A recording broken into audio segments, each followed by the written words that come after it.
organ pernapasan pada manusia. Tahukah kalian bahwa manusia, hewan, maupun tumbuhan sebagai makhluk hidup, kita perlu oksigen untuk hidup. Waktu bernafas, kita mempunyai organ-organ yang bekerja sama dan membentuk sistem oksigen yang bekerja mengatur oksigen yang ada di lingkungan hidup sampai pada setiap sel yang kita butuhkan. Oksigen ini tidak tersedia di dalam tubuh makhluk hidup. Kita mendapatkan oksigen dari lingkungan sekitar kita.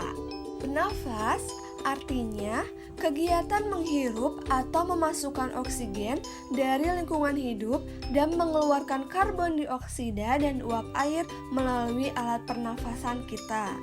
Pernafasan adalah proses yang dilakukan oleh organisme untuk menghasilkan energi dari hasil metabolisme. Ada dua macam pernapasan. Yang pertama, pernapasan eksternal atau luar. Pernapasan luar meliputi proses pengambilan oksigen dan pengeluaran karbon dioksida dan uap air antara organisme dengan lingkungannya. Lalu yang kedua, pernapasan internal atau dalam. Pernapasan internal disebut juga pernapasan seluler karena pernapasan ini terjadi dalam sel yaitu sitoplasma dan mitokondria. Jadi, dapat kita ketahui bahwa sistem pernapasan adalah serangkaian organ tubuh yang bekerja untuk membantu makhluk hidup bernafas. Kamu tahu gak kalau alat pernapasan kita ini terdiri dari hidung, faring, laring, trakea, bronkus, paru-paru, dan diafragma. Yang pertama, hidung. Udara masuk melalui lubang hidung ke dalam rongga hidung. Di dalam rongga hidung terdapat rambut-rambut pendek dan tebal untuk menyaring dan menangkap kotoran yang masuk bersama udara. Selain disaring, udara yang masuk dilembabkan oleh selaput hidung. Kemudian faring. Faring merupakan hulu kerongkongan yang merupakan percabangan dua saluran. Di faring inilah udara bertemu dengan makanan dan minuman. Lalu laring. Laring atau tekak terdapat di bagian belakang faring.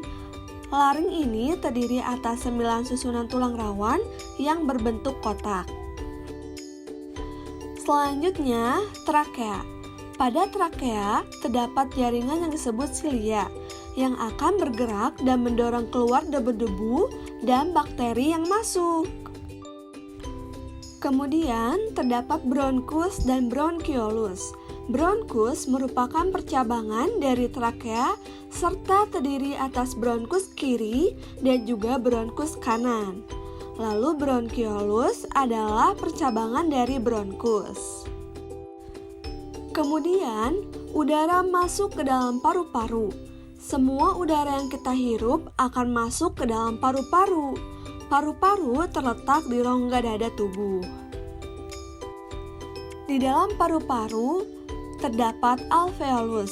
Alveolus merupakan tempat terjadinya pertukaran oksigen dan karbon dioksida. Alveolus dikelilingi kapiler-kapiler darah. Alveolus ini berbentuk seperti buah anggur.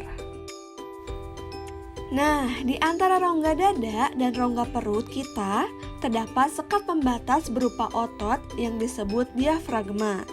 Nah, jadi organ pernapasan manusia ini terdiri dari hidung, faring, laring, trakea, bronkus, paru-paru, dan yang terakhir diafragma. Selanjutnya, kita akan mengetahui mekanisme dari pernapasan manusia. Tahap 1, menarik nafas. Saat menarik nafas, otot diafragma mengalami kontraksi dan paru-paru mengembang. Udara masuk melalui hidung menuju paru-paru. Kotoran akan disaring saat melewati hidung, trakea, dan bronkus. Kemudian tahap kedua, pertukaran oksigen dan karbon dioksida. Di dalam alveoli terjadi pertukaran antara gas oksigen yang didapatkan dari luar tubuh dengan gas karbon dioksida yang terdapat di dalam darah. Kemudian tahap terakhir yaitu tahap ketiga, membuang nafas. Setelah terjadi pertukaran gas oksigen dan karbon dioksida di dalam alveoli, nafas akan dihembuskan. Otot diafragma akan relaksasi, paru-paru mengempis, dan gas karbon dioksida dikeluarkan melalui mulut atau hidung.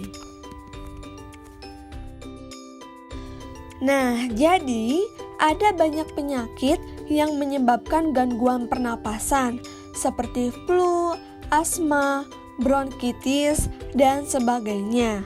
Oleh karena itu, kita perlu menjaga kesehatan organ pernapasan dengan cara olahraga dengan teratur, makan makanan yang menyehatkan, tidak merokok, dan menghindari polusi udara.